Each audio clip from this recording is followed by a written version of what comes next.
1 in 5 children worldwide are faced with the reality.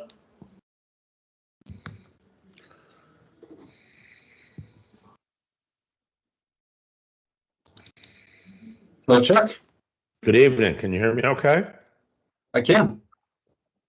How's everything wherever you're situated these days? Sometimes you're in Canada. Is that where you are? That's where I am at the moment. Correct. Lucky you. Yes, things are fine here. The weather's okay. It's cold, but appropriately so. Do you think, I'm looking at this volume of material. Do you think you can get through all of this tonight? Well, we're not going to be able to. Physical stamina, but we've got a block of time, and if we have to schedule another meeting, we should, or we should try to get through all of it tonight and maybe hold another meeting for public comment. I don't know. Exactly. So we're not going to be able to go through it line by line, right? It's way too much material. Mm-hmm. It's my intention to give everyone an overview, an orientation, answer any questions they might have to date, based upon their review, if they've had a chance to review, and give you all some direction moving forward and agree to as to how we move forward. Okay, fine. That's fine. Yeah. Let's do that, and you're going to have to keep it to an overview, though, or we're not going to get through this. So I know it's a lot of content. If to stay on time, if we have to encourage comments after a certain point in writing, to cut it off, we'll do that. Okay, but I'd like to get through all of it tonight because I think it's important that this be transmitted as a block, because it has a lot more meaning if you've got all the facts. Some of these things play into each other. They do. Okay, I'll leave it to you, and Okay. I'm sure we'll be in good hands. All right.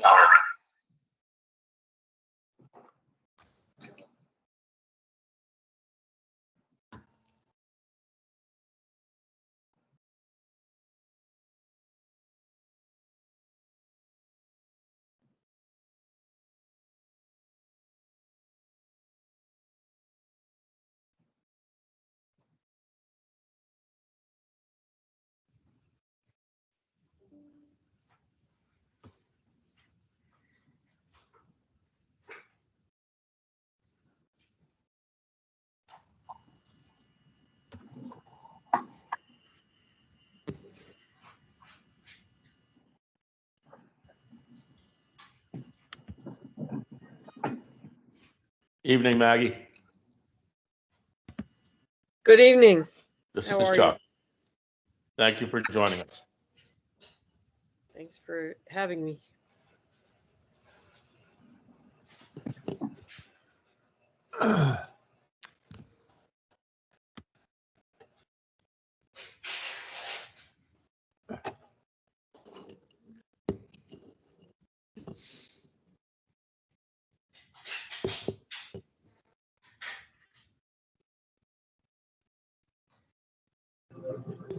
First came the big black puffing and chuffing. Then came the boxcars, then the oil cars, then the coal cars, then the flat cars. Sometimes they were switched around in different ways.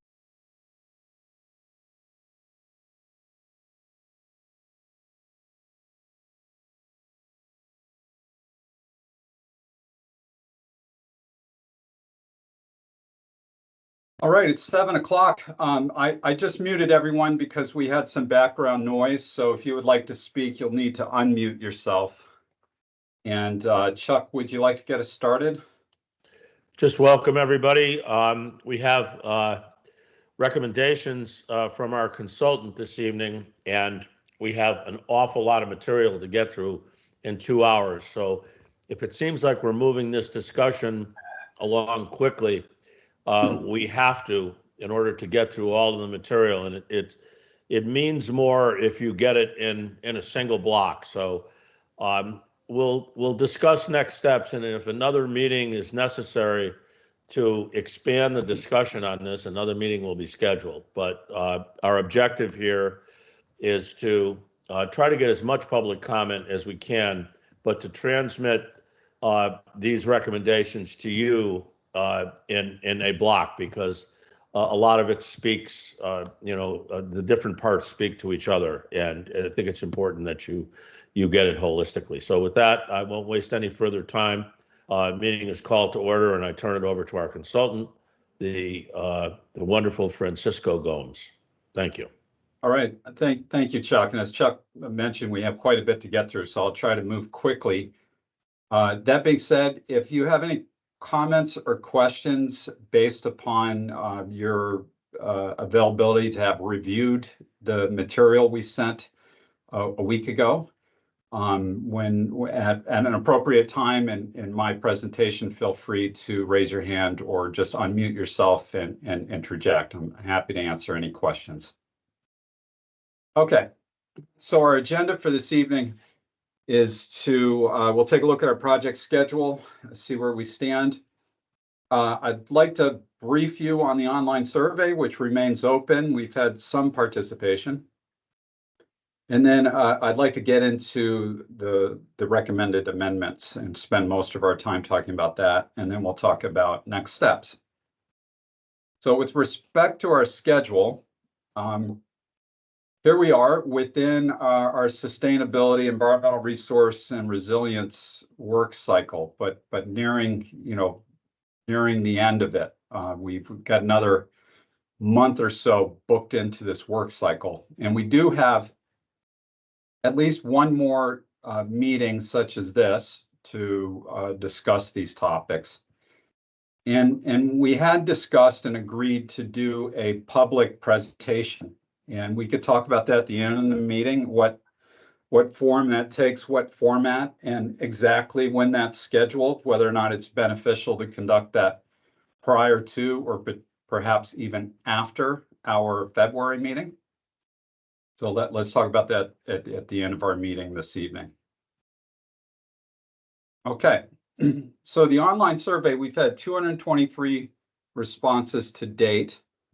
And of people responding, most people, 60%, like Stonington as it is, and they can't think of a community that they think is doing a better job of managing land use and development.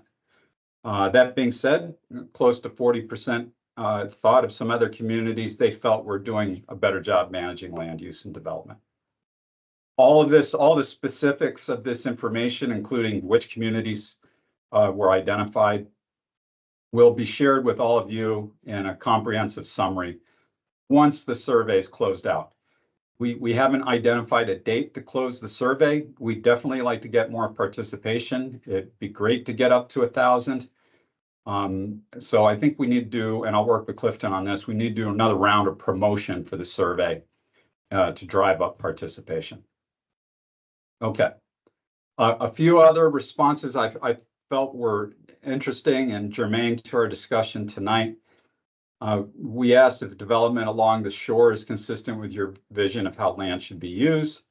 And it was really split, fairly evenly split, with about slightly more people saying no than yes.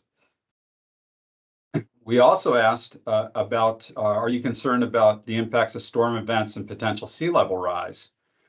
And overwhelmingly, over 80% of people said yes. So there is major concern about sea level rise and storm events. That being said, most people, a little more than 70%, thought that the town should continue to regulate development in coastal areas as it currently does.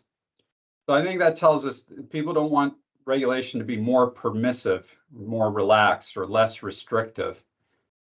But not a lot of people were identifying the need to regulate more strictly or heavily.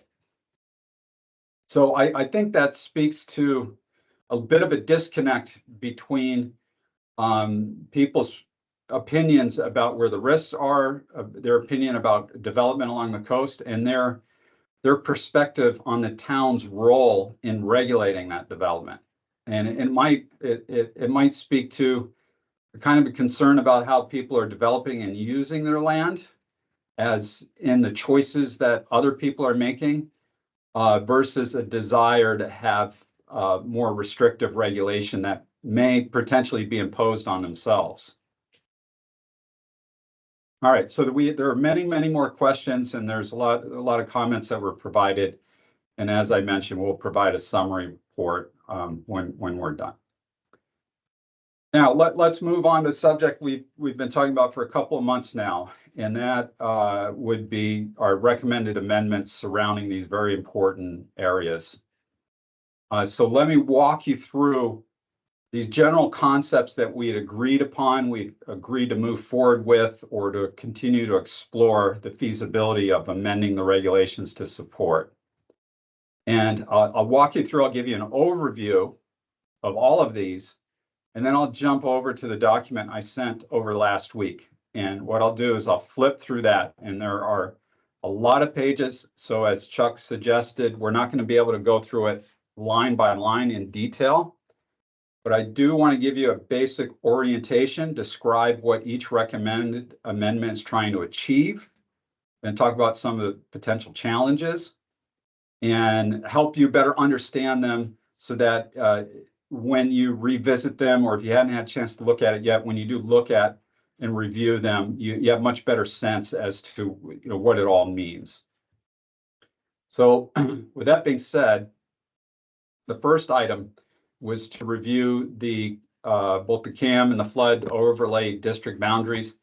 We talked about this last month, that those current boundaries cover areas that are most at risk of both flooding and sea level rise. We found that the boundaries accurate and consistent with the firm mapping and the state's coastal area management boundaries, or how they define the boundary. So we're not recommending any changes to those boundaries or to those district boundaries themselves. So most of our focus and our emphasis is on improving the regulation within those areas, which is still a very sizable area, and there's tremendous amount of work to be done within those existing areas. So that's where our focus is. And that starts with a recommendation to increase the base flood elevation, commonly referred to as the freeboard, from what is currently 1 foot to 2 feet. Okay, and I'll get into more detail on this once I get through these few slides. The next item is to remove the single-family home exemption from the coastal area management overlay district regulations. Single-family homes are currently exempt from review, and we agreed at our last meeting that they should be included. So we've proposed the specific wording that would require that, and that's actually a very simplest, one of our simplest or most straightforward amendments proposed. The next item, which is one of the more robust in terms of what it would accomplish, not terribly complicated in how the regulation is structured, but potentially very meaningful in its application, is the transfer development rights recommendation. And so we have developed a recommendation. It was not included in the packet we sent you last week because we were still working on it early this week, but I do have it included for review tonight. And after this evening, I'll send over the updated packet, which has a couple of additional proposed amendments or recommended amendments, so that you have everything that has been developed to date. So in essence, this recommendation would propose transfer development right regulation that would send development rights from the VE and the coastal AE flood hazard areas, and just those areas, to non-flood hazard areas. And it's actually a little more specific than that. There are other areas that we exempt for eligibility, and I'll talk about that. But the whole idea is get development out of the most vulnerable areas and send it to other areas that are a lower risk and have more capacity to accommodate development. The next item is related, and this is, where Chuck talks about the importance of all this being presented and packaged together. Because the next item is related to the base flood elevation or the additional freeboard.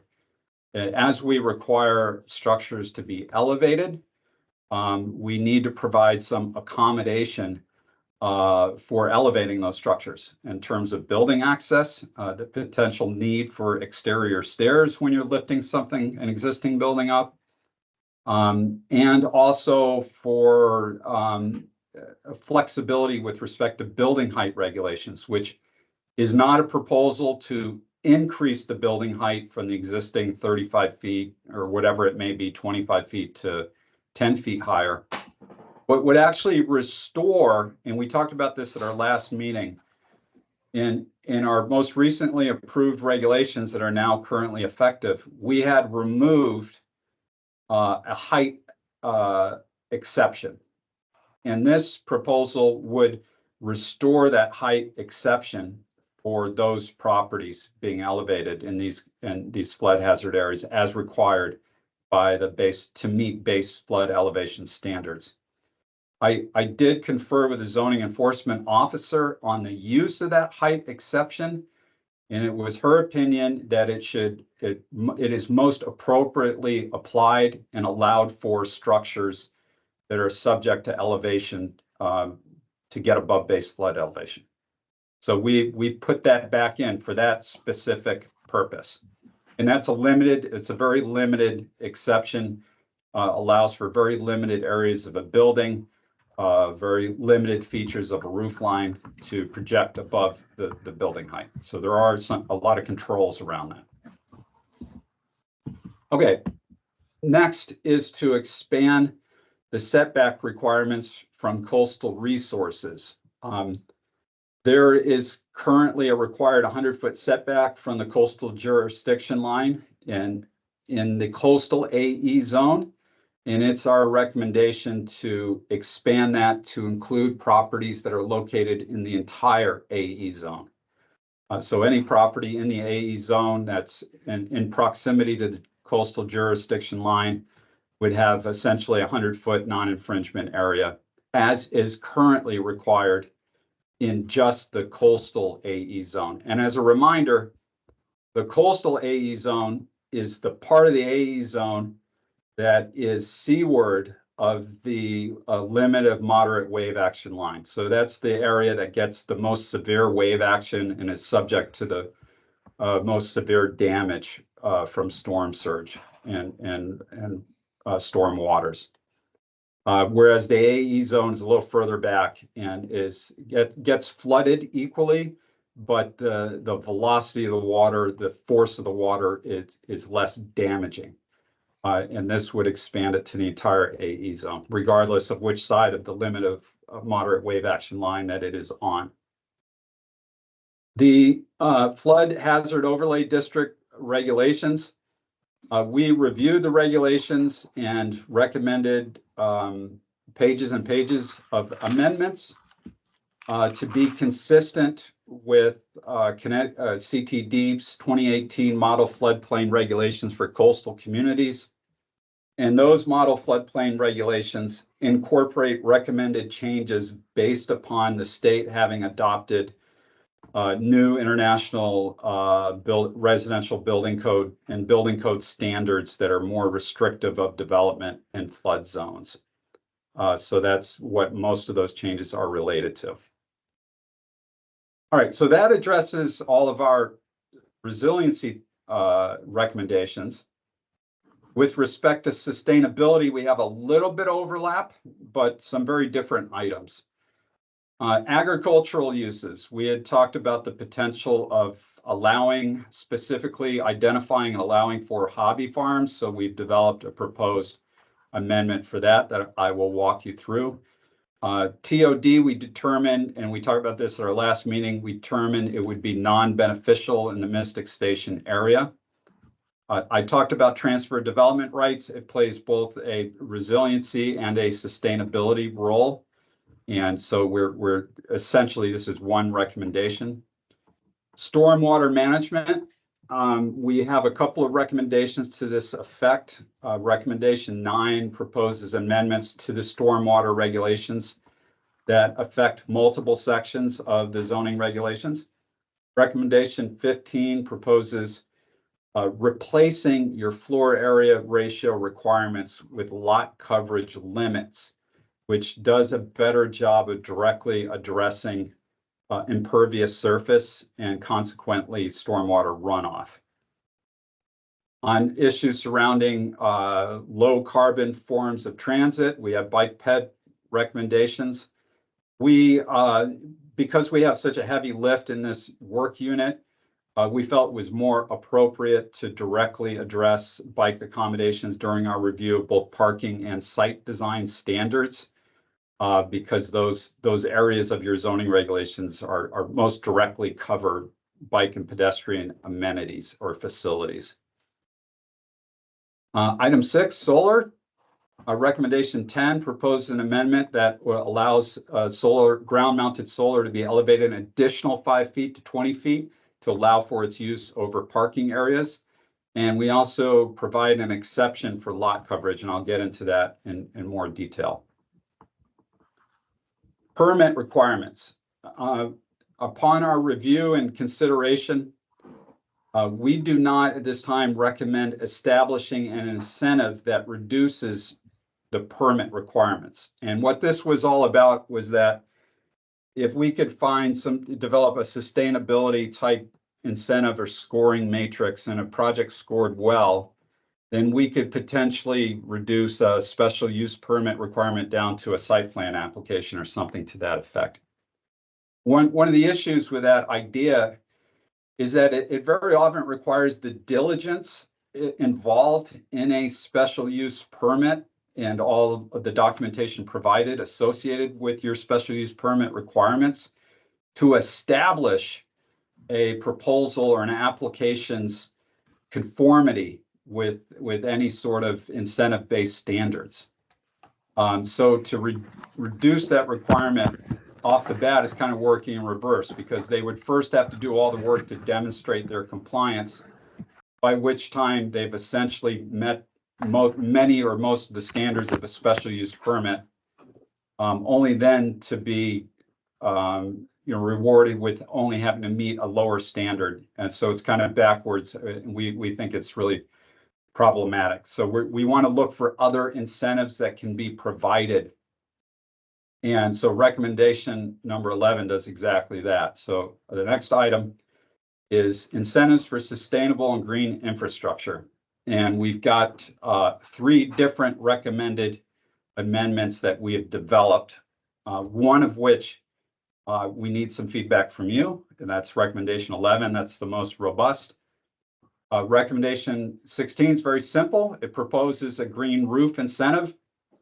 So if you build out a green roof, you're allowed to cover more of your lot, because presumably the green roof is absorbing a certain amount of rainwater that that amount of coverage could be offset. And there's a ratio, it's only 50%.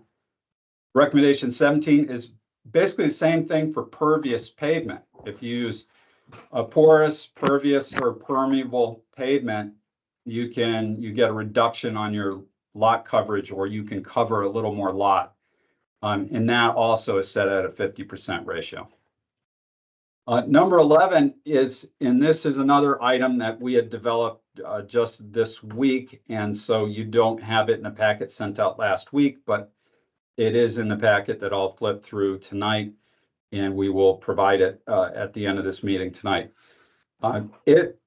We have developed a sustainability-based scoring system that has 10 or so different measures of sustainability or green development. It assigns scores and a weighted value to those. And then based upon a certain score, there could be an award, an incentive awarded. And the question is, what do we give away? Is it density? Is it coverage? Is it reduced permit fees? And I don't have an answer for you. I'm hoping we could work on that together and come to some agreement over the next month or two. The next item is to revise parking requirements with the idea that we could hopefully reduce the amount of parking required if feasible, to have less impervious surface or allow for more shared parking and other types of arrangements. And once again, because just the volume of work that we have to do and the fact that we will be covering parking in a separate work unit, we think it's most appropriate to do it when we address parking directly. The next item, tree protection. Recommendation 12 proposes the creation of both a tree fund, which is outside of your authority as Planning and Zoning Commission, but within the town's authority to establish as through an ordinance, and to introduce within the zoning regulations a tree planting or payment in lieu of requirement for trees removed. And so I'll talk you through the details on that. And then finally, our conservation and environmental regulation recommendations. Increase the incentives and requirements for conservation. We are currently reviewing the options for this, and we are still or not yet done reviewing because there are already a lot of mechanisms within the zoning regulations that allow for conservation, whether it be open space development district, some of the other heritage districts. And we're kind of coming up short on ideas to introduce more, but we haven't given up. So that remains in development. The next item is to provide riparian zone regulations. And so recommendation number 5 proposes an expansion of non-infringement areas. And because that's a term that is currently in use in the regulations, we think it's probably most beneficial to stick with that phrasing rather than introduce a new terminology such as riparian zone. It essentially would accomplish the same thing. The non-infringement area regulations currently exist in 5 of your districts. So within 5 of those districts, it says that you have to be 50 to 100 feet back from water resources for any type of development. We recommend expanding that to 20 districts, and not all, but nearly all districts. And we exempt some districts where, the feature of that district is basically waterside development in Pawcatuck, Mystic, et cetera. The next item is to provide aquifer protection area regulations. Well, upon doing research in this subject, we found that the town does currently have aquifer protection area regulations. They exist as a separate document that has not been updated in at least 10 years. So we've provided recommendations that to update those regulations. It's outside of your zoning regulations, but we've regardless provided recommended updates that's consistent with the state's aquifer protection area model regulations. And we recommend specifically referencing that document in the zoning regulations because there's no reference in the zoning regulations currently, which is why we didn't know that this document existed. So that's that.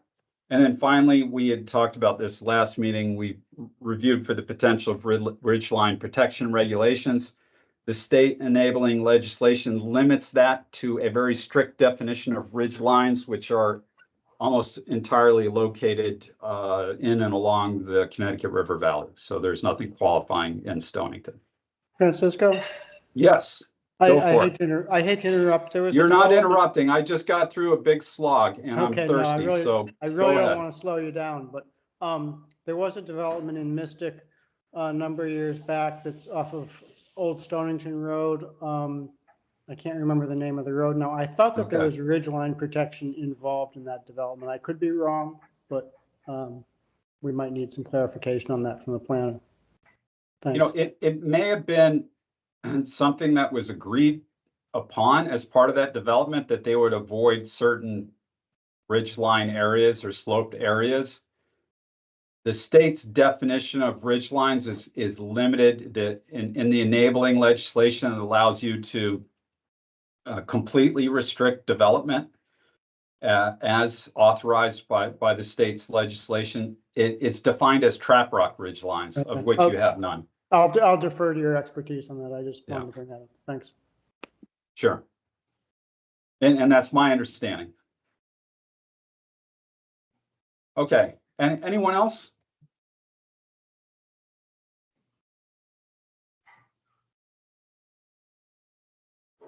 All right, very good. So now let me exit this presentation. I will pull up the document. And I'll walk you through, and I've just talked you through at a very high level all of this, but let me just go into a little more detail here. And what I will also do is, I'll pause and breathe and give you all an opportunity to weigh in with any comments or questions. Does that sound good? Okay, hearing nothing, I believe it sounds good. All right, so Let me just add one point, Francesco. There's going to be another meeting on this, so there's a lot of material being presented tonight, and there'll be another opportunity to provide comment. So at our next meeting. So if you don't comment this evening, but you think of something afterwards when you're studying this, then there's ample time for input. So again, in order to get through this, I don't think we have a tremendous amount of time to stop after each one of these and still get through all the material tonight. I encourage comment, but please keep it brief, and there'll be ample opportunity at our next meeting for additional comment. And it will give you more time to absorb all of this as well. thank you, Chuck. Okay.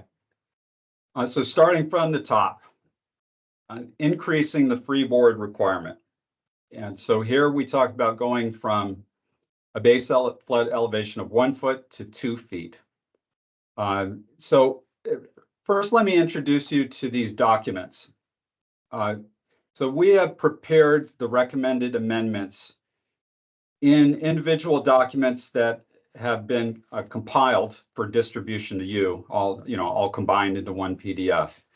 But they are individual recommendations. And the thought process here is that each one of these is a discrete recommendation. And some of them are linked to others, and to some extent, some are contingent upon another recommended amendment being approved for the other one to be operative. But it's only the case for a few of these, not all. So each one of these is a recommendation we anticipate at some point, once it's been vetted, once you've had a chance to review it, once we agreed we want to move forward with these as written, we would post them to the town website, make them available to the public for review, and encourage comment review by the public, and then ultimately bring these to the public in a public meeting forum. And we talked about this 3 months ago or so as to how we would go about doing this. And at the time, I had envisioned that as more as like more of a public hearing with a formal vote. And I don't think we need to do that. And I think we understand, we had some concerns at the time. We understand there might be some kind of technical and logistical challenges to with respect to procedural challenges with how you might vote on something and then actually take action on it a year or so later when you want to adopt and include in the regulations. So I think my thought process, what may work best in service of this process, is to vet these in front of the public, invite the public to a public meeting type forum, discuss these, receive any comments or questions, and make sure that people start talking about these, that word gets out there, that we get people's attention, that we're doing this in a very transparent process, that we're not rushing it, we're letting it air out, we're putting it out there for months of review if needed. And then all of this would culminate in one or more public hearings, year and a half from now, year and a half from now, whatever it may be, where you actually vote to adopt these recommended amendments. And by separating these out into these discrete recommendations, if there's one recommendation, one set of recommended amendments that's an absolute non-starter with the public, and we can't change it or get it to work to really satisfy the public, then we can leave it behind. It's discrete. We can leave it behind. You don't have to take action on it. We just take action on the amendments you want to move forward with. And those would ultimately be combined into one action or potentially multiple actions where we actually amend and adopt the updated regulations and put them into effect. So all of the recommended amendments as we move forward for these various topic areas, whether it's residential districts, commercial districts, parking, signs, site design, will be presented to you in this format. So what we won't do is we won't get under the hood of the existing regulations document, shoehorn stuff in, rewrite it, reorganize it, and put it out there and say, what do you think? Because there's a tremendous amount of work, it impacts the organization of the entire document, and we want to agree to it and away from the document itself, and really agree to these specific amendments and be able to ultimately vote and take action on these specific amendments that then can be incorporated into the zoning regulation document. Does that make sense? Okay, good. So with that being said, each one of these recommendation memorandums, if you want to call it that, are organized in a similar way. We first start with the purpose. Why are we making this recommendation? What are we trying to address? A brief description of the recommended amendment. What does it do? What does it change? What does it do? The geographic extents. How much of the town, what districts of town would it cover? What areas? The potential impacts, those are the impacts that we anticipate. And I imagine as we hear from the public, we might be made aware of other concerns and other potential impacts that we could add to this list. The context, and the context might be recommendations from outside organizations like the state. In this case, we reference the 5th National Climate Assessment, research that's been conducted, what other towns are doing, statutory enabling legislation or requirements. So that's all in the context. And then ultimately the recommended amendments. So each of these bullet points refers to a specific change that would need to be made to a specific section of the regulations. And then as I get on to the others, you'll see where we have some text boxes where we include all of the language, full sections of language that would need to be either reworked in the regulations or included, new sections that would need to be included within the zoning regulations. So going back to the freeboard requirement, once again, this is actually a very simple amendment. It just changes 1 to 2. We realizing that there are impacts to that, and so this can be a very powerful amendment.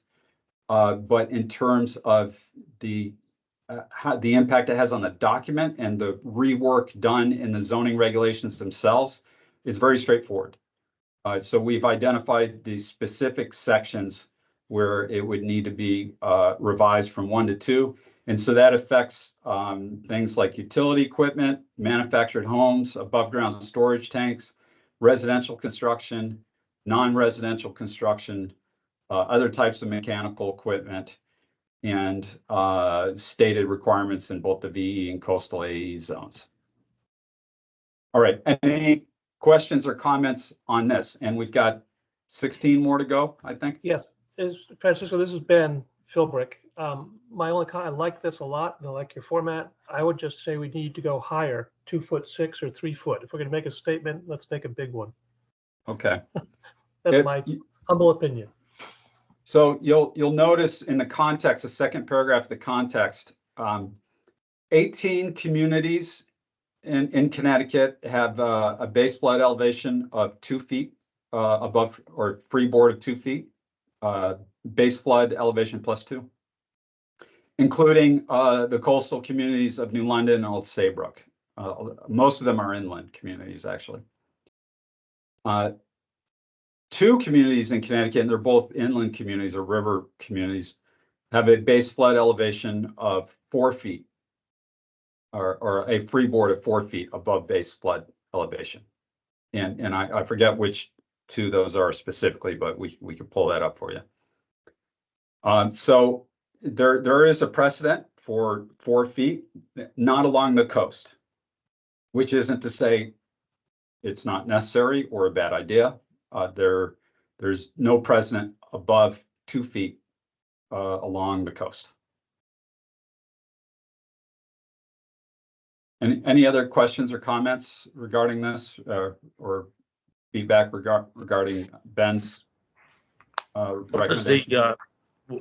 Maggie had brought up some projections from a recognized authority on what the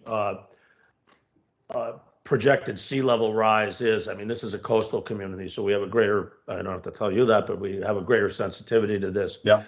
Because of what is projected to happen to sea level rise. So what is sea level rise? Again, the best. Yeah, here it is, right here in the first paragraph, the context. So research conducted by UConn indicates that an intermediate level of sea level rise could result in approximately 20 inches of sea level rise along Connecticut shore by 2050. And we know that the impacts will be most severe at the eastern end of Long Island Sound.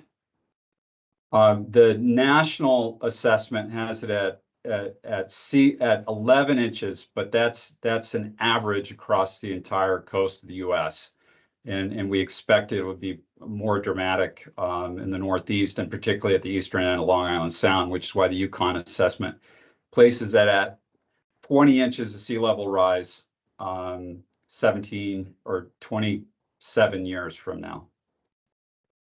So is that the projection that was referred to in our expanded discussion of sea level rise by Maggie? Is that the projection that's in the, okay, fine, then that's the one I want to use. Thank you. Yeah, I don't necessarily disagree with Ben. Just because it's 20 inches, it doesn't, I don't think having a little extra freeboard is a mistake for anyone that's ever lived through a flood, and I've lived through several of them. So I'd like to leave that question open. I'd also like to remind you that this can be done incrementally. So, and I realize that the downside of that is that let's say if we go up to 2 feet and then you reassess in 5 or 10 years and you go up to 3 or 4 or whatever it may be. The downside is that you would have had development occur over that period of time that is potentially built to the 2-foot standard. But 10 years from now, you might have more resolute information that would support going up to 4 feet or whatever it may be. So it can be done incrementally if there are concerns about reaching too far in one action. Okay, I think if this information is credible, and it appears to be, that if we know it today, we should use the best information and decide on what's a reasonable amount of freeboard, because all of this is based on models, and we know the reliability of models. So I'd just like to leave that issue open. I think it's a good topic that's been raised by Ben and should be the subject of more deliberation. Okay. All right. Anyone else? This is Andy Meek. I'd like to support the idea that Ben raised as well. And, we've got an amendment before the commission right now, or will soon, from Mr. Fontanella regarding, building up and then taking land out as compensation for that in the floodplains. You know, with that being an issue as well, you know, I think about how that ties into freeboard, where if you can build up under a structure to a certain point, then the freeboard is no longer necessary. And I think they're somewhat separate issues or amendments, but I just want to bring up how those two things can tie together while we consider it. Yeah, that's a very good point you raise. I know Maggie and I had spoke earlier today, actually, and she had concerns about the use of the compensatory storage regulation to allow for mounding and the increase of a structure's height instead of being built on piers for flow through underneath, instead being mounded and compensatory storage being provided as a mechanism of achieving that. We have not made any recommended amendments to the regulations that currently allow for that compensatory storage area. And it's something admittedly needs further review by us. And it's on my list of things to look into. And I think that speaks directly to one of your concerns. Yeah, I think, the goal of a lot of this being to discourage heavily the development of these areas. Yeah. Because when these kinds of floods happen, if we're getting the sort of flooding where a 4-foot freeboard comes into play, the infrastructure, the ability to travel is going to be so severely impacted, Right. that whether or not that one structure is okay because it had just enough freeboard, it isn't really the point so much as those areas are going to be in trouble in a lot more ways. And we want to restrict that and make people really think about it when they do develop there. Okay. I All right. have, Yeah, go yeah, ahead, Maggie. And then we just need to move on. exactly, just a couple quick things. Yeah. And Andy's comment kind of alludes to this, and that is in high density areas, there's no space for compensatory water storage. So bottom line, should not be mounding possible in as a way of elevating a home, or even getting it up to the freeboard standards. We shouldn't allow it because it'll just flood the neighbors. And then the other thing is that we need to think about, this is specifically written for coastal flooding, but we have plenty of areas in town that are subject to riparian flooding and Right. wetland flooding. And so we need to also make sure that we're planning for those and regulating for those areas too. Okay. All right.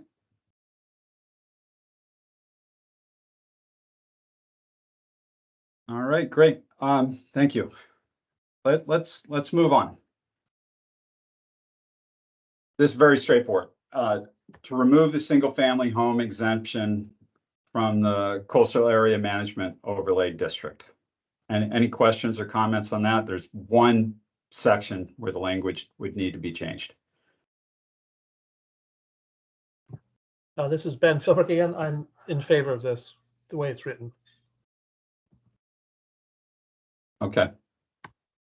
The Connecticut Coastal Management Act allows but does not require specific activities such as single-family homes to be exempt. So allows you to exempt them from coastal review, but does not require that they be exempted. You can have a requirement that they also require review.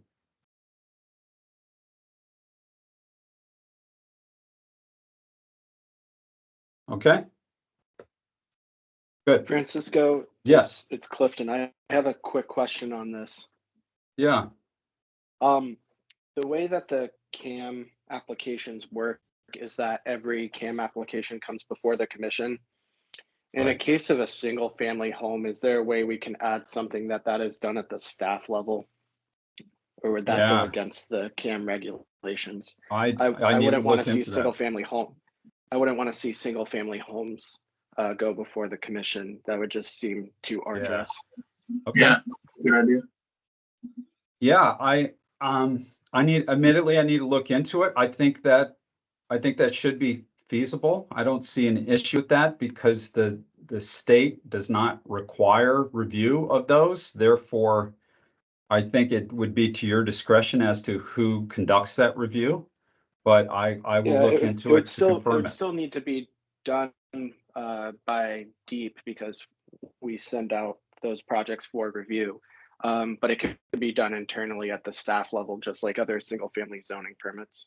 Yeah, that's what I meant in terms of where it's, Okay, yeah. how it's processed by the town itself. Yeah, yeah. Okay, very good, very good.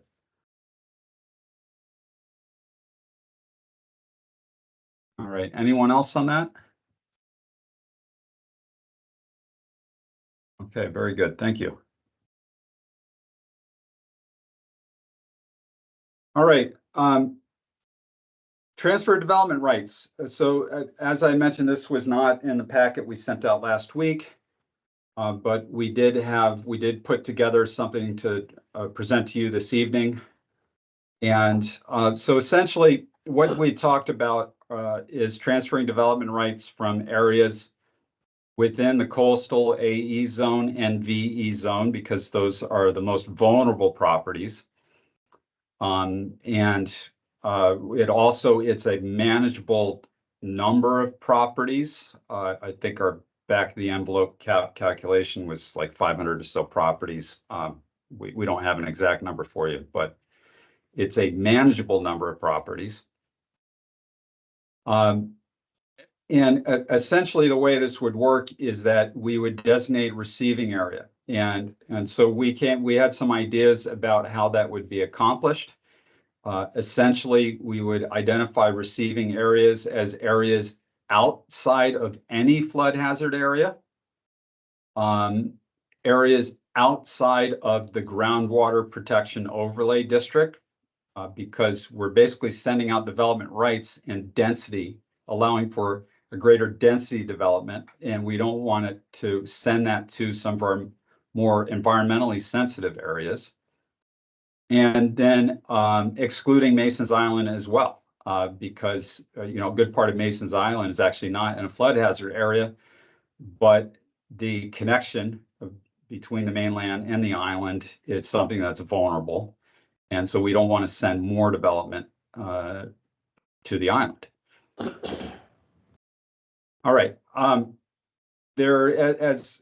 I talked about this before, this sort of regulation is enabled by Connecticut general statutes.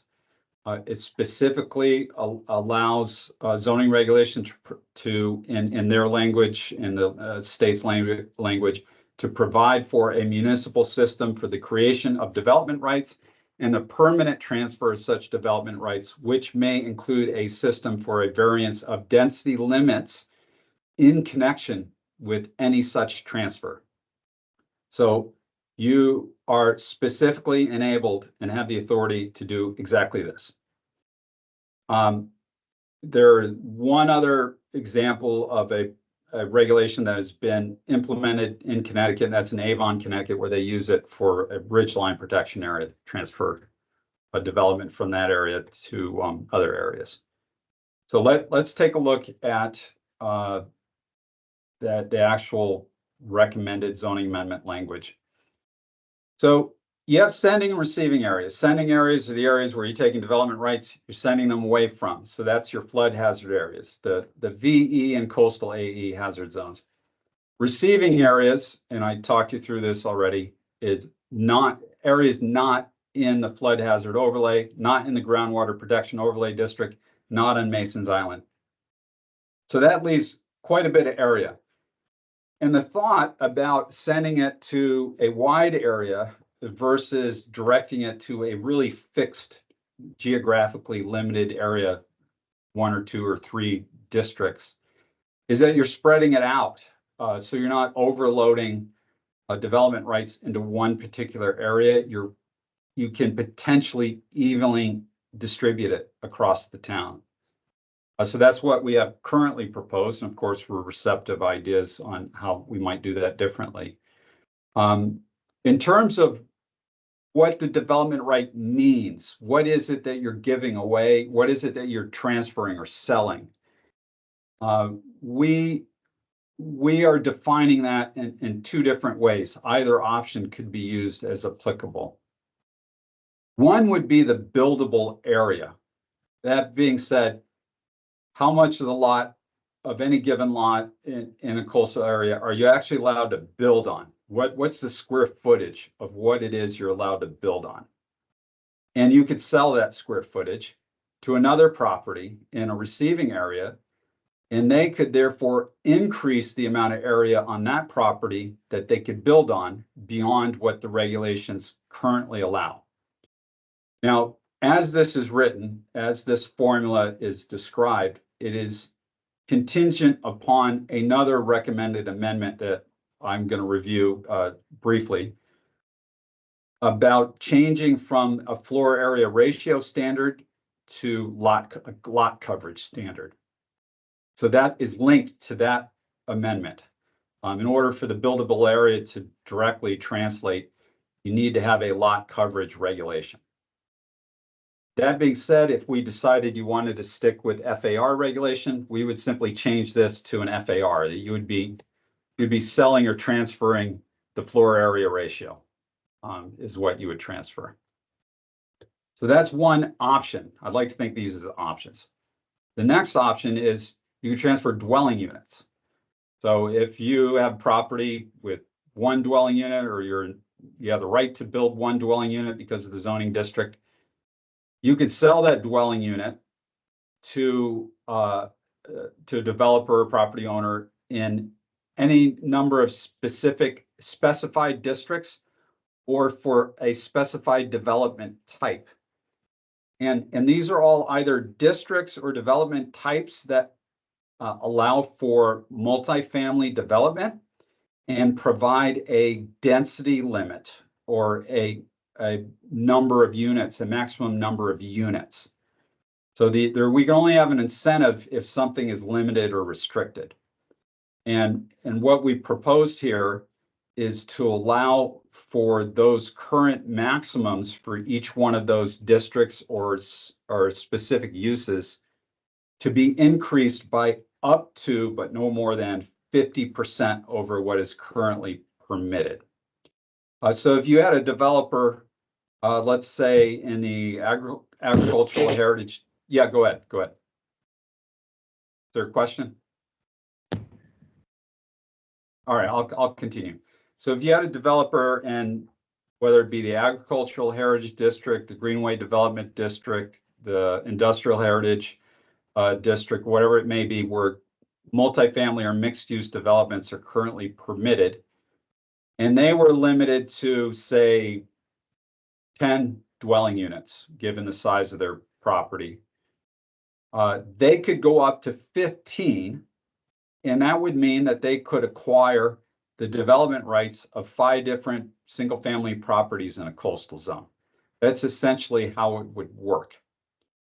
Or if you had an open space development, a residential mixed-use development, or a rehabilitation of an existing buildings development, all of which set a maximum number of dwelling units per acre, per parcel, those could be increased by 50%, up to 50% above what is currently allowed in the regulations through the acquisition of unit development rights.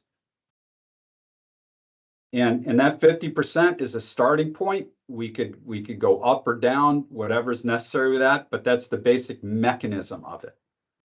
And let me get through the rest of this and we can come back to any questions. So restrictions on that. Well, first of all, you would only be able to do a full. Is there a question? Is there a question or a comment?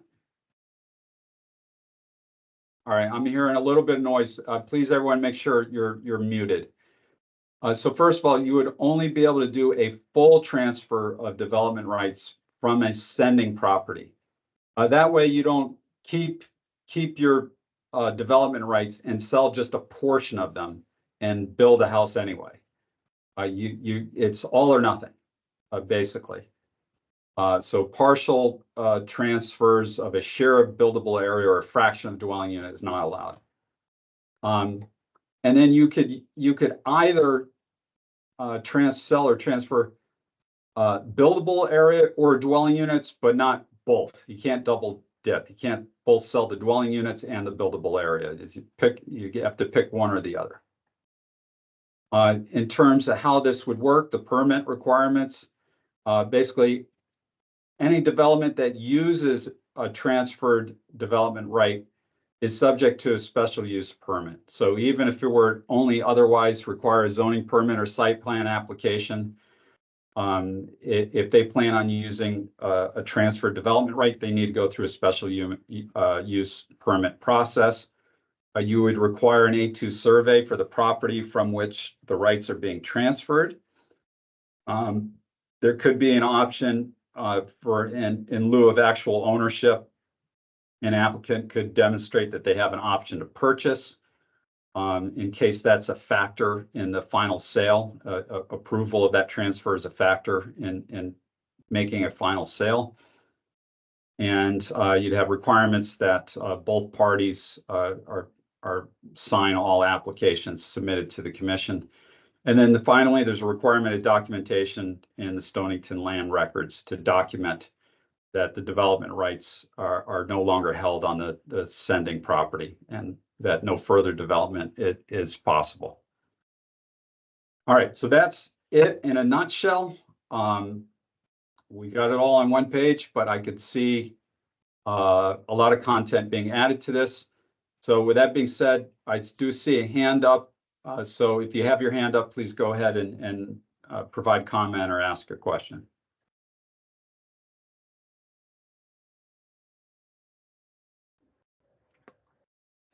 This is Andy. I didn't have my hand up, but I just wanted to point out that it seems like we would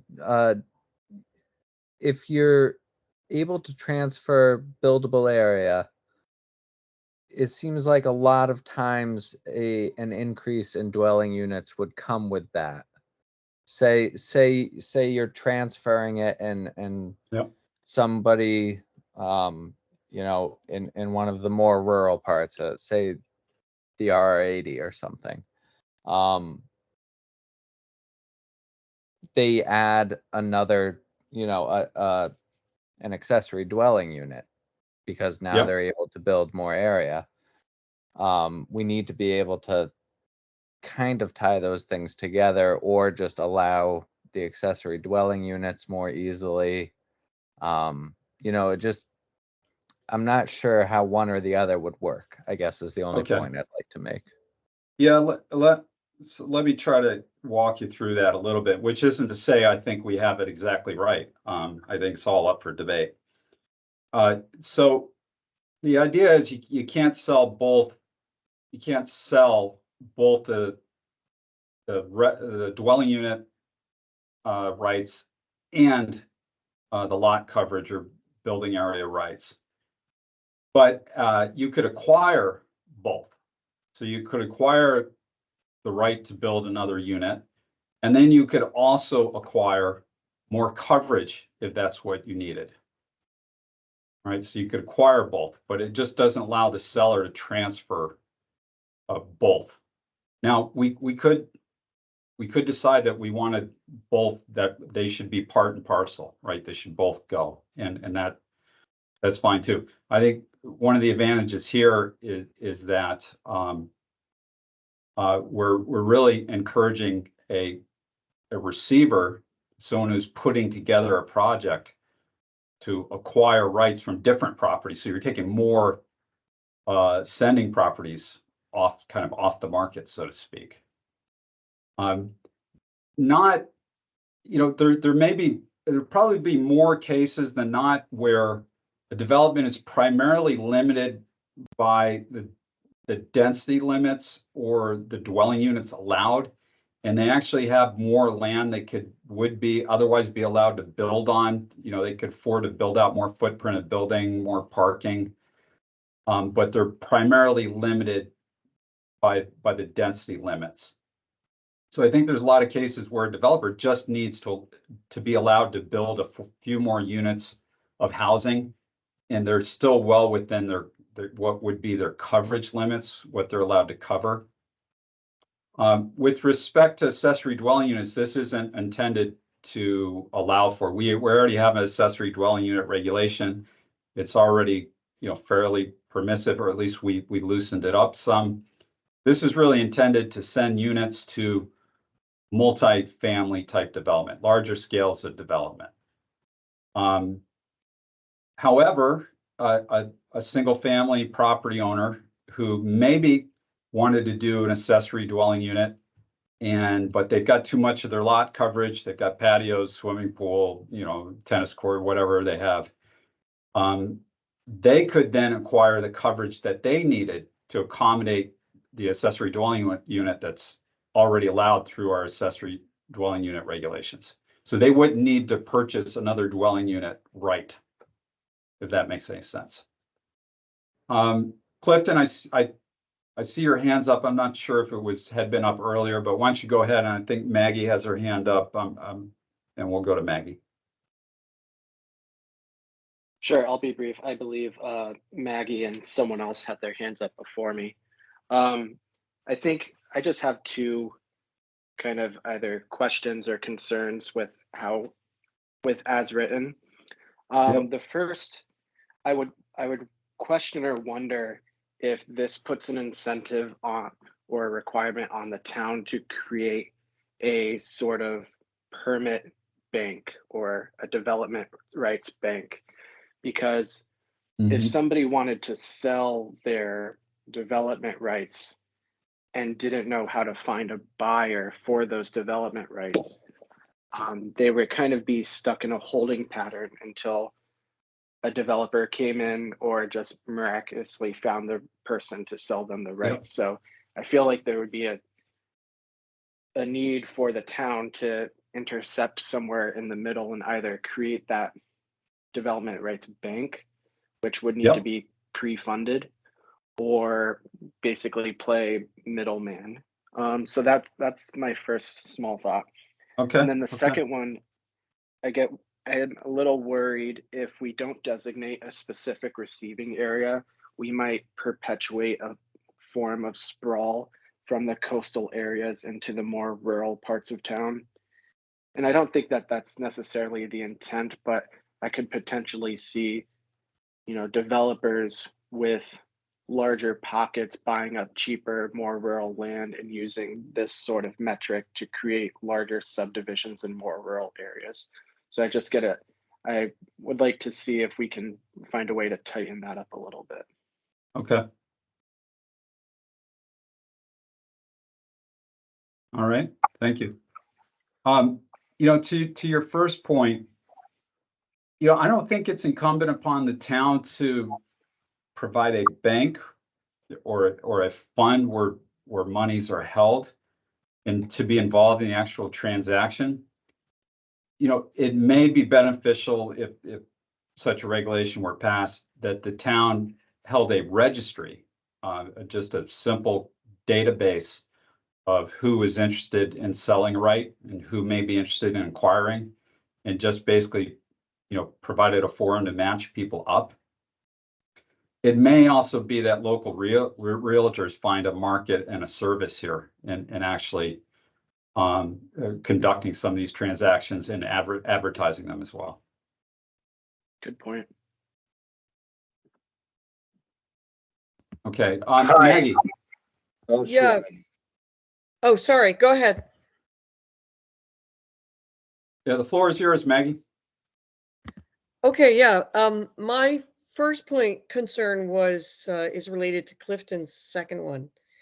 And I believe last time we were talking, we said that over 1,000 properties were going to be affected by 20 inches of sea level rise. So potentially there's 1,000 transfer of development rights right there, or could be a market for the transfer of those development rights right Yeah. there.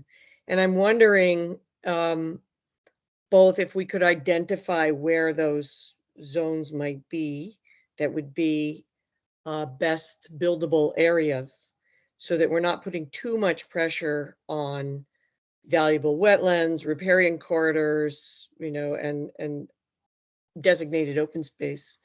And then the related question is, could this be an opportunity to encourage or incentivize regenerative design for these structures, so that we're not just repeating typical development that is causing stresses on land and infrastructures? Okay.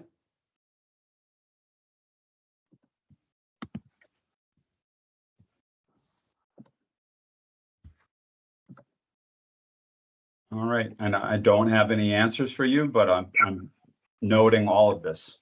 Thank you. Was there another comment or question out there? Yeah, I can keep mine brief because it's connected to both Clifton and Maggie's. And who's speaking? Oh, excuse me, Jonathan Fontanella. Okay, thank you, So Jonathan. we have this higher order from the staff where they want to hopefully streamline the workload on everything. And this seems like an incredibly Baroque system that would require a lot of keeping track of things, where the rights are coming from and where they're going to. And how is that math, since we're talking about flooding resilience, how does that math problem get affected by increasing water levels and shrinking of land size, and areas of wetlands and how those are determined? It gives me a concern that something this wide open that none of us seem to understand, I'll speak for myself, that I don't understand, has room for exploitation. And so I think that at least examples of where this has been used elsewhere would be very helpful. And again, in support of both what Clifton and Maggie are saying. I hope that was clear. Okay, thank you.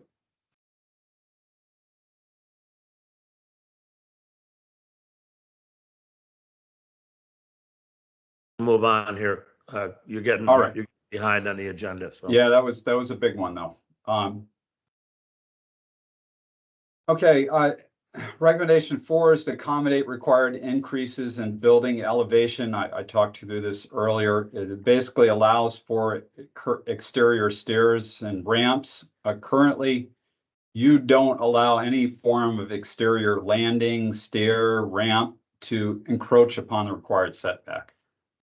So in the case of building elevation and comply with base flood elevation regs, we allow for an encroachment of exterior stairs and ADA compliant ramps, a maximum of 5 feet into any required setback. The next item restores the regulation that had previously existed, which is to allow for very limited height exceptions. And these are all the conditions. It's limited to no more than 5% of the building footprint or 200 square feet. It's limited to structures like parapet walls and chimneys and smokestacks, cupolas, that sort of thing, and certain HVAC equipment as well. Okay.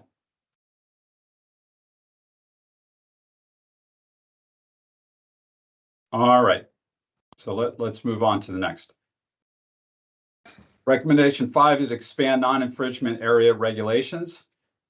And as I discussed, you have 5 districts that have non-infringement areas, such as the GBR 130, RC 120, HI 60, also the IHRD and NDD, which have 50 feet. The former have 100-foot non-infringement area.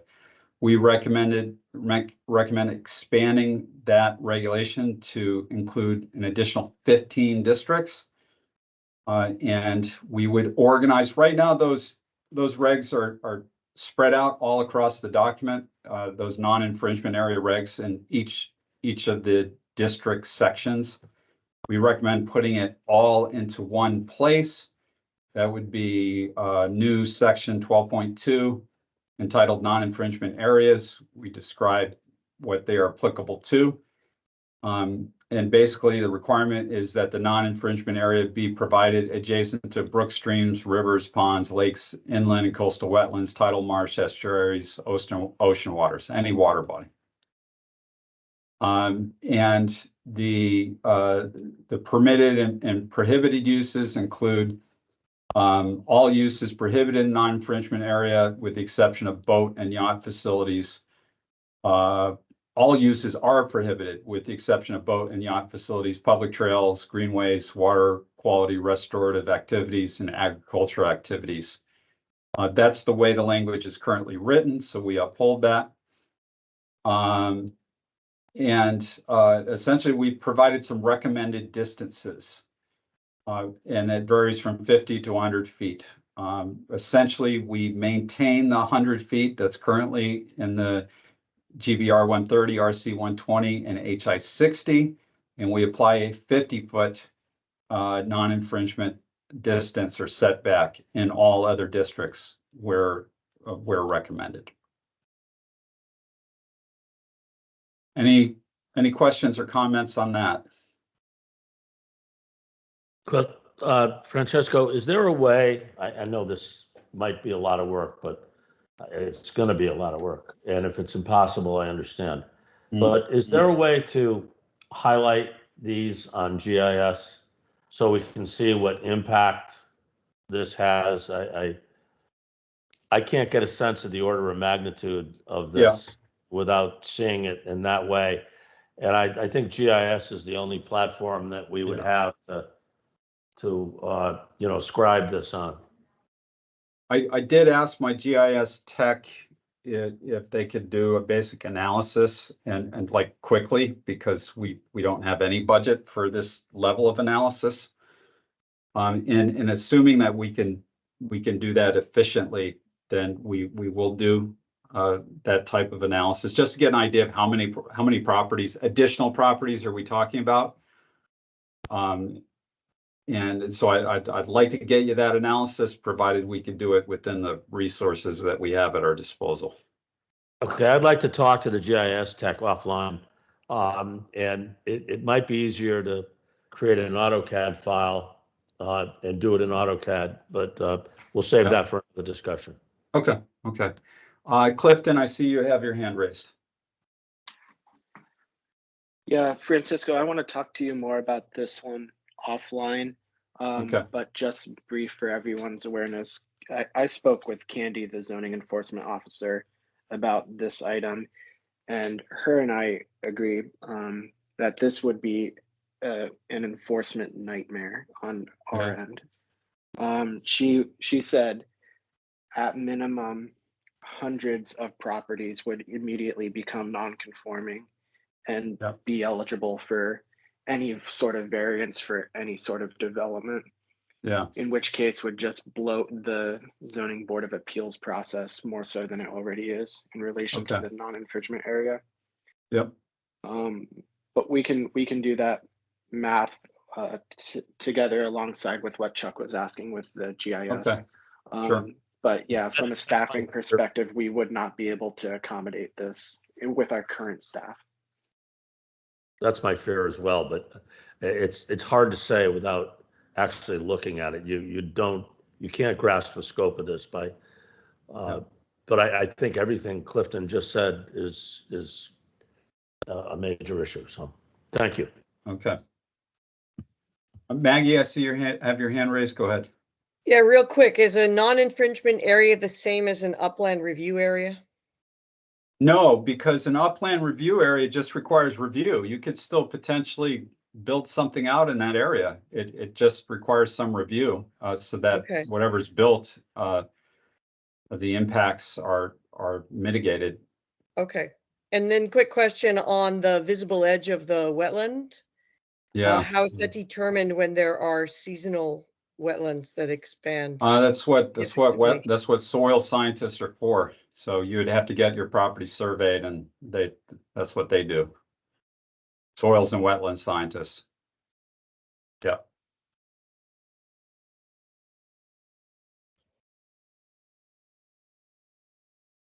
Is there anything else? Anyone else have a comment or question on this? You got a long way to go, Francisco. You got to keep this moving. Yes, sir. All right. Okay.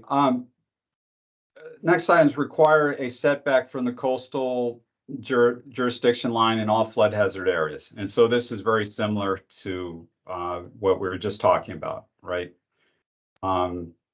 Essentially, you already have a 100-foot setback within specific zones, the VE and coastal AE, and this would expand it to the entire AE flood hazard zone.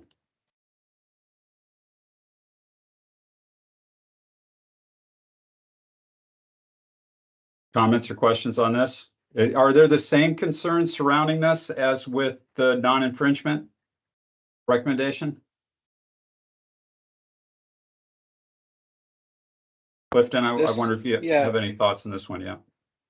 This would it creates similar concerns, but I don't think at the gravity of the non-infringement area.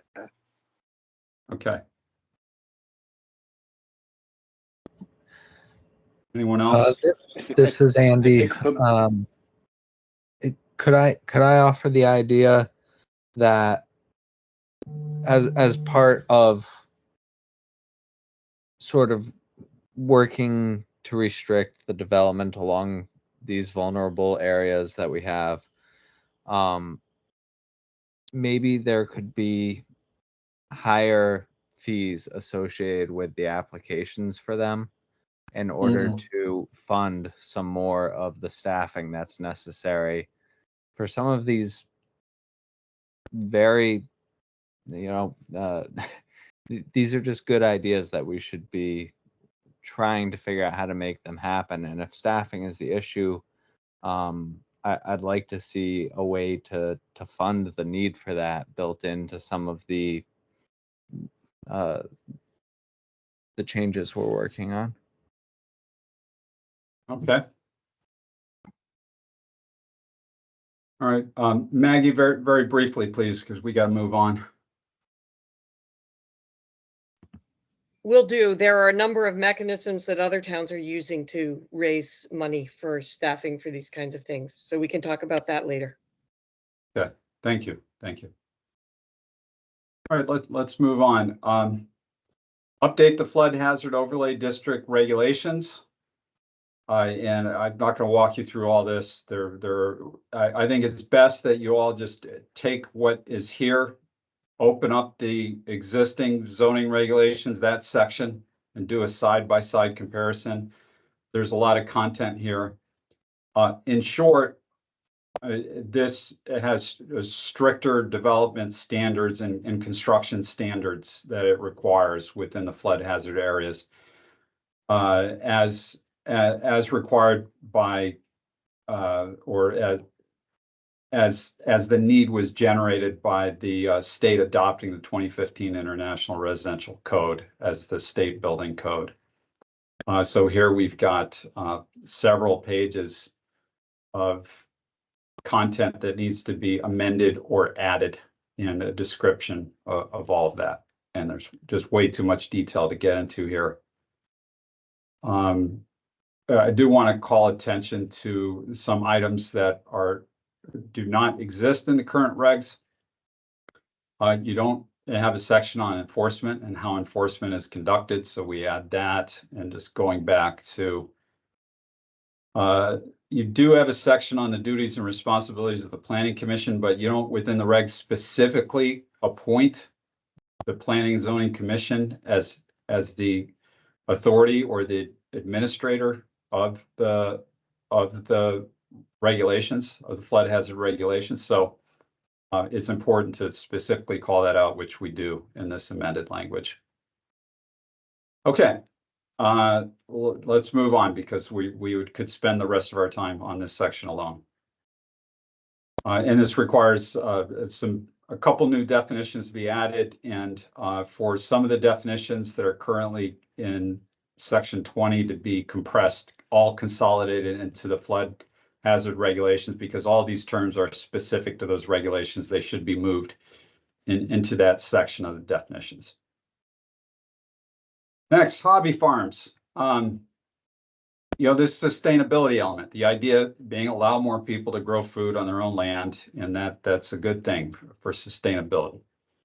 And so you don't currently identify something called a hobby farm. You allow for farms, you allow for a little bit of backyard activity. But a hobby farm sits right in the middle.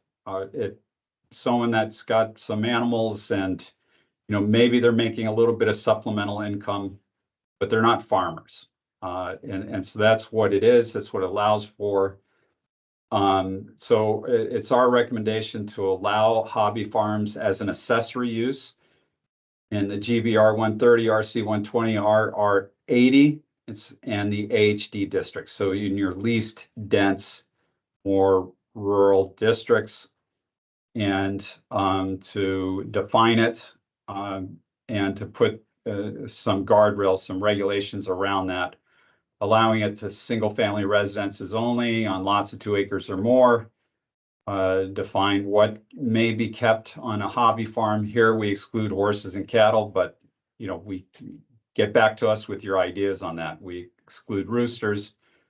We allow for honeybees, and then a bunch of basic regulations to ensure that these activities don't become a nuisance for neighbors, and including meeting public health code requirements. And all of these most of these recommendations came from the Connecticut Resource Conservation and Development Area. They have a wonderful guidebook on zoning for livestock best practices. It was released in 2019, so it's very recent, and they're very good authority on the matter. Multiple communities in Connecticut have small farm or hobby farm regulations, including cities like New Haven, also Ellington, Wethersfield, and a few others. All right, any comments or thoughts on hobby farms?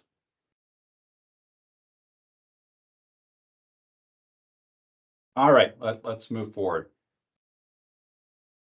Recommendation number 9 is to update the stormwater management standards and to relocate some of the very technical standards that are currently in the regulations to the town's technical standard document. That was a specific recommendation of a 2019 land use regulatory review that was conducted as part of your stormwater management plan. It recommended you get rid of some of the technical stuff out of the zoning regs, put it in the town's technical standards document, which controls how roads are built and stormwater and infrastructure.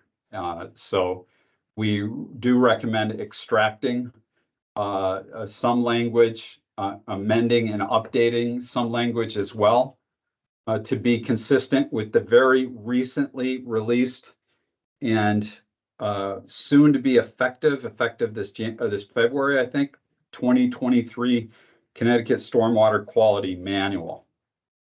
So all of our recommendations are consistent with that. They're all documented here, and nothing too earth-shattering here. It's all very straightforward.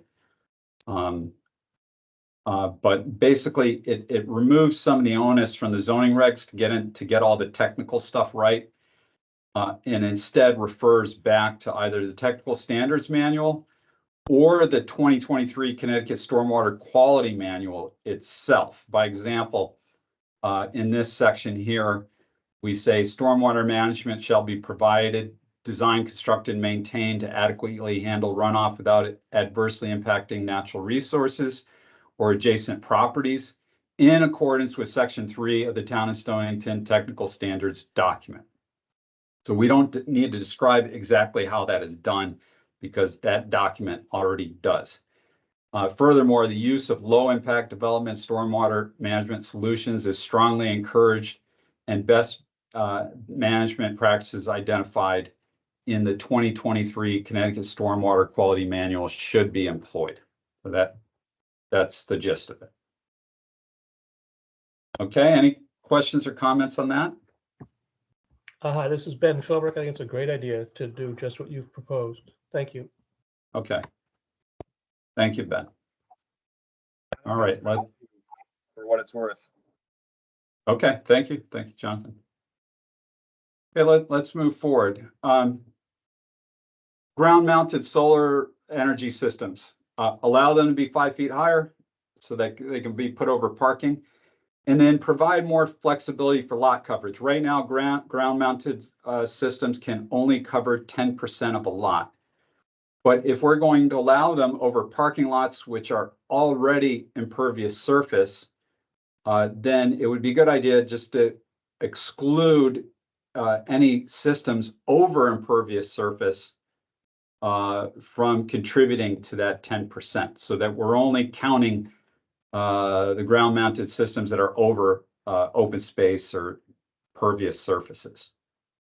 All right. Any questions on that?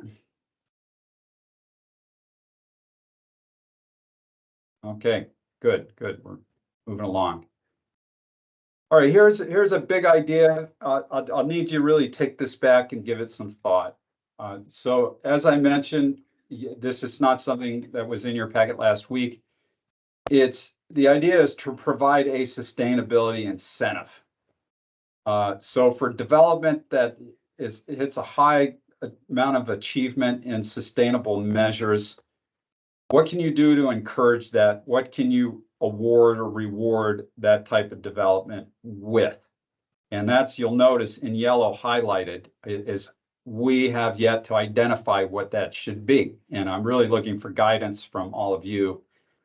But the idea is whatever it is that we're awarding, we're giving away, or we're providing more flexibility on, we would have an incentive-based system that awards points for a bunch of different features.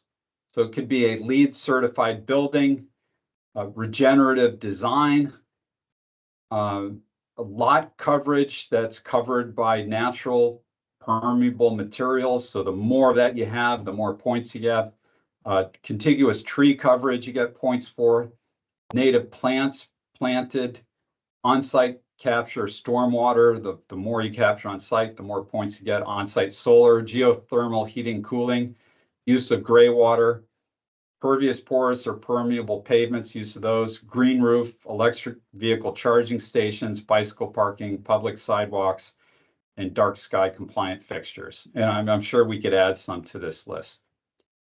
So you'd get a point for each one of these, up to 100 points. Most of these are tied to a percent. So for every percent of lot coverage that's covered with, natural materials, lawns, planting, trees, you get 1% up to theoretically 100%, but realistically, maybe it's 20, 30, 40, 50, 60%. And so you get a point for each. And then there's a sustainability factor that you multiply it by that can increase the value of those points, because these are not all these things are equal. Some of them are really less impactful. Providing a bike rack is not the same as planting a dozen trees. So you would multiply by multiplier. I can tell you that the maximum in this matrix as we have it, the maximum number of points you could possibly gather, it's not actually technically feasible. It would be 4,300 or so. So then the question is, well, what's the threshold? And are there different thresholds? And all that needs to be determined. For the sake of argument, I put out 1,000. So let's say you get 1,000 points. And here it is described right here. 1,000 points, you get an award for 1,000 points. And any development with the exception of a single family or duplex would be eligible. And the idea is, there's a decent amount of work involved in screening this sort of thing. And so you want to limit it to some of your bigger developments. So the idea is you leave single family duplex out of that, unless someone feels very differently about that. and focus on the bigger developments. So we've provided some guidance on calculation score, documentation required. And so your homework is to not only review this, let us know what you think, but really to figure out what it is that we can give away. Is it like the TDR program? Are we giving away dwelling units and lot coverage? What else can we give away? Are we reducing permit fees? I'm very receptive to ideas on this. So because you haven't seen this yet, let's not even get into the details of this now. I'll let you absorb it. We can come back to it at our next meeting. Thank you for this. This looks extremely interesting. Yeah, there's some fun stuff here, and it's a reward-based system. It's an incentive-based system. It doesn't take away rights; it gives rights. I think it could be really positive, very good, and the question is, it's getting the details right. Okay. All right, the next one is to improve protection of trees and require planting of trees. So you have some very loose language in the regulations right now that says that, mature trees should be preserved as feasible and et cetera, et cetera. But there's nothing with teeth. So the idea is to require that any healthy, mature native tree species on a site that are removed, and this excludes anything in a building footprint, but removed from any open space area, have to be replaced on an inch per inch basis. So if you had a tree that was 24 inches in caliper, you would need to plant a dozen 2-inch trees to replace it. With the option, because not all properties would actually have the room to plant a dozen trees, with the option to plant those trees on off-site, maybe donating them to a town park or conservation property and planting them there, or making a payment in lieu of planting. And so that payment requires that a trust fund be established, and so that has to be created by municipal ordinance, which is outside of your authority. But we could certainly make that recommendation. A tree fund would be established. Payments into that tree fund would therefore be used specifically for the planting and maintenance of trees on town land and town rights of way. Okay. I think that's a great idea. This is Ryan. I really like that. I'll say, Francisco, that I floated this in front of the first select woman, and she is on board with this idea. Oh, that's great. Great. I think that tying a monetary value to natural resources is a great idea. All right. And this Fantastic. is Ben, very, very quickly, Philbrick. And a lot of trees have been coming down recently due to disease and age, and you Yeah. don't see the town planting anything in their stead. So this is a capital way to do that, provide for that. Exactly. Thank- Hartford has a similar tree ordinance. I was actually a tree commissioner in Hartford for a couple of years, and so we oversaw this type of program. And just a quick question, this is Bennett. With a tree that's diseased or, that fell down with a storm or, that you needed to cut down for safety reasons, would that be, part of this as well? That those are all exempted. Yeah, those are Okay. exempted. Yeah, this is Okay. really intended for, for new developments where, you have a developer that really wants to do a really impactful development, maybe unnecessarily impactful in terms of regrading and opening up sight lines and clearing for aesthetics. It's really targeted at that. And you could have the ordinance itself. So that's where the zoning regulations come into play, is any development proposal that's coming before you, and you could review that. You could require it as an element of the site plan that they identify which mature, healthy, non-invasive trees are being removed that aren't directly in the way of the building itself or some function of the building. And then the other way, if there was an ordinance created, the ordinance could address maintenance issues. So you can, and this gets really challenging to administer and enforce, and you really need to have an active city forester to be able to enforce this. But Hartford actually has a permit you have to pull to cut down any healthy mature tree. So if you're selectively taking out a big tree because you want more sun, you have to pull a permit, you pay a fee, and you either have to replant or you pay a fee in lieu of to go into the trust fund for removal of that tree. Exempted from that are unhealthy or dangerous trees or anything that's invasive. And that's administered through an ordinance, and that's outside the purview of the zoning regulations or the ZEO. Okay, all right, I think I've probably described that more than I needed to. Aquifer protection area regulations. I talked about this one already. Basically, the zoning regs should reference the aquifer protection area regulations. So, and that should be done because your aquifer protection area, which is right on the ledgered boundary in the northwest corner of town, is within your groundwater protection overlay district. There should be a reference to that area in the district. And you should reference the regulations that are applicable to that specific area. So you just need to make a reference out. And then we recommended some amendments to the APA regulations based upon DEEP's model regulations for APAs. And so here's all of that language here. And so that would go to whoever has the authority to update those, the ordinance committee or whomever controls that document. Okay. Quick question for Ben Philbrook again. Should we include neighboring towns in another state aquifer within 1,000 feet, say, of Pawcatuck? Because this exists quite a bit on the east side of Pawcatuck. Rhode Island does have one, and that's a great question. That thought had occurred to me when I saw that they do have one that spills over into Stonington. It's actually occupies a slightly larger area than the APA does. You know, that's a great question, and I admittedly I don't think you're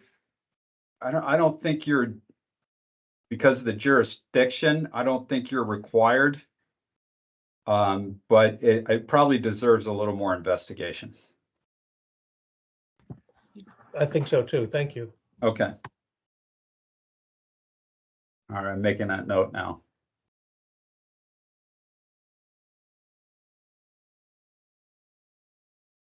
Okay.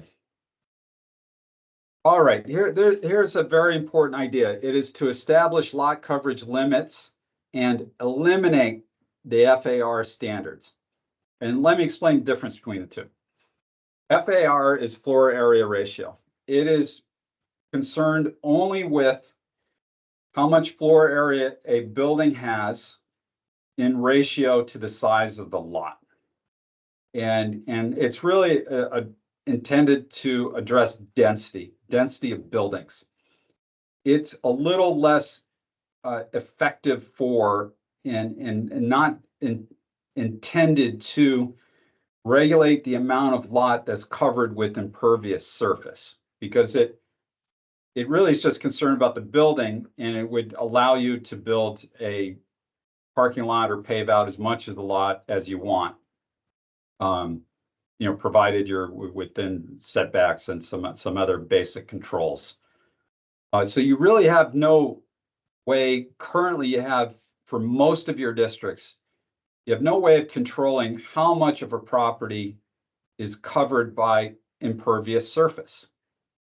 And what a maximum lot coverage regulation does is it replaces the FAR, and it says basically, you know, what we're concerned about is how much of the ground you're covering with a building or pavement. That's what we're really concerned about. And you can build out your building as big as you want, provided whatever you need to support that is not covering over a certain percentage of the lot. Right. So that's our recommendation here. Why, And Francisco? yeah, go ahead, go Why ahead. couldn't you have both? Why would it have to replace FAR? You could have both. I can tell you that most communities go with one or the other. They don't do both. And I think it's just for the sake of keeping things simple and having one less calculation to concern yourself with. The lot coverage is fairly effective in controlling density. Your building can only be so big in relation to the lot if you need to park vehicles and you need other amenities to support the building. So there's already a control on that. That being said, there's nothing that prohibits us from maintaining your existing FAR and adding a lot coverage maximum to it. They just seem to satisfy different aims, that's all. Yeah, I would argue that the FAR is narrower in that the lot coverage limit is broader and covers some or much of the ground of the FAR limit, but doesn't directly address how big the building could be. Thank you. You could replace FAR with a density per acre as well if you wanted to meet the same aim, but with the environmental lens. Yeah. And I mean, that's essentially what FAR is basically. It's a it's a ratio, but it's basically a density per acre type requirement or standard. All right, so I'll make a note that an option would be, or something to consider would be, to keep the FAR in addition to introducing the lot coverage. And we can kick that around. But yeah, I'd like to give some thought as to this and take a look at it. One of the values of the lot coverage is it really helps us out with incentives. So we can establish that maximum coverage, and then we can allow people to do green roofs or to use pervious pavers and other techniques that allow them to reduce that coverage. So it builds in the opportunity. By putting a cap on it, we can provide the opportunity for some incentives to allow people to slightly exceed that cap. And just a factoid for you, according to the land cover mapping done by Clear, Stonington has an impervious land coverage across town on average of a total of 19.2%. So about 1/5 of the land in town is covered by pavement or a building or something else impervious. So that's probably a number on average you want to be on either side of that. So that's why we're looking at, like, in these lower density districts, 10 or 15%, and then go up to higher amounts only in your densest districts. In the PV5, it's 100%. If you take a look at the lots there, that's the way most of them are built out. Okay. All right, let's keep moving. So establish a green roof incentive, and this ties back in just exactly what I just described. So the idea is that the green roofs, they help cool buildings. The plants are putting oxygen back in the air. They absorb rainwater and reduce stormwater runoff. So there's a lot of benefits. And presumably, if you were to provide a green roof, then you could get credited for what would otherwise be counted against your lot coverage. The building is considered impervious surface.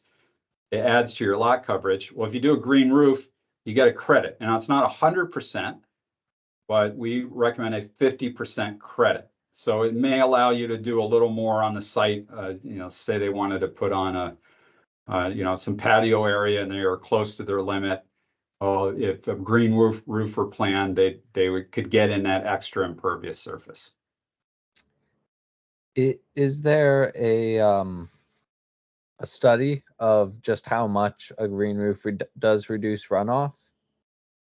Yeah, there's a lot of documentation on this. The Well, U.S. not General to Services challenge. Administration, who manages all of the federal government's buildings, has a guidance document on this, and there's quite a bit of research done. Not to challenge the idea at all, just to say Yeah. that we should tie the percentage to whatever the actual performance percentage is in reducing the Yeah. runoff. Right. And there's also, as I mentioned, some of the other benefits include cooling, so it reduces energy consumption of the structure, and you're sequestering carbon, you're putting oxygen in the air. So there's some other benefits as well. Sure.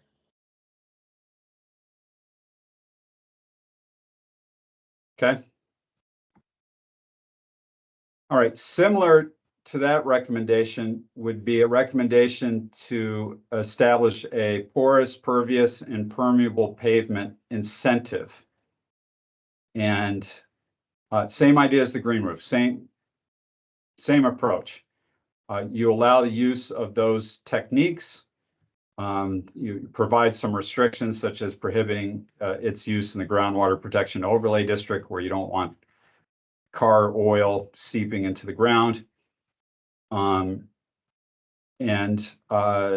basically you offer a 50%, up to a 50% credit. So if you had 1,000 feet of porous area asphalt paving, you'd get a credit of 500 square feet additional coverage you could have. And I imagine that the same question or point you had applies as to, the efficacy of those materials or techniques, and how much, stormwater runoff they actually impact. And is it 50%? Is it more? Is it less? I can do my own homework on that too. I'm Andy, curious I about meant, it. yeah. Okay, thanks, Andy. All right, so that gets us through all of our recommended amendments to date. We have a lot of work to do, so let me go back to our presentation and talk about where we go from here. Our next regular meeting is scheduled for February 28th, so 4 weeks from tonight. We also, if I go back to the beginning, this will give you a better sense where we're at in the process. So here we are in the blue in the drafting of these amendments, a little more than halfway through. Now it's incumbent upon all of you to review, provide me feedback. I'll take the feedback and the direction you gave me this evening, and we'll get right to work on sharpening the pencil and doing a little more research to substantiate some of these recommendations. And then as I mentioned, I would like to do a public presentation. I'm hoping that you agree that a virtual meeting might be effective, because logistically, me being not local, it's tough for me to come down. And as it is, we have a workshop similar to the one we conducted at the end of November, planned for April, on housing and residential districts. And these extra public presentations aren't anything that we are actually scoped to do, so we don't have like a line item budget for that. It's just something I think we need to do. So if you would agree that we could do these virtually and we could be effective in that way, then I'd like to do that. And then so the question is, when exactly do we conduct that public presentation, to basically do what I did here this evening with you, with the public? Realizing that we want to make sure we push these materials up, get them on the town website, get notice out that they're out in advance of that meeting, so people come prepared, and we're not throwing it at them for the first time.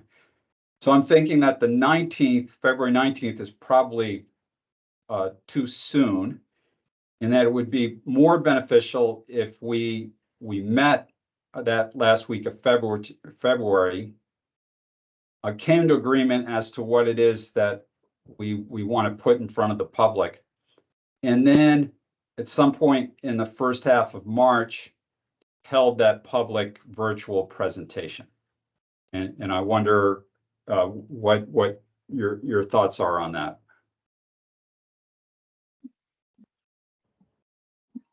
It sounds This like is a- Ryan. I think your proposal makes sense to me. Sorry. I'm sorry, go ahead. Oh, I was just saying, this is Ryan. I think your proposal makes sense on the timeline. I concur 100%. Okay. So that would I- put us maybe week of March 4th or 11th, and I'd need to coordinate on Clifton as to what nights might be best and some of the logistics surrounding that.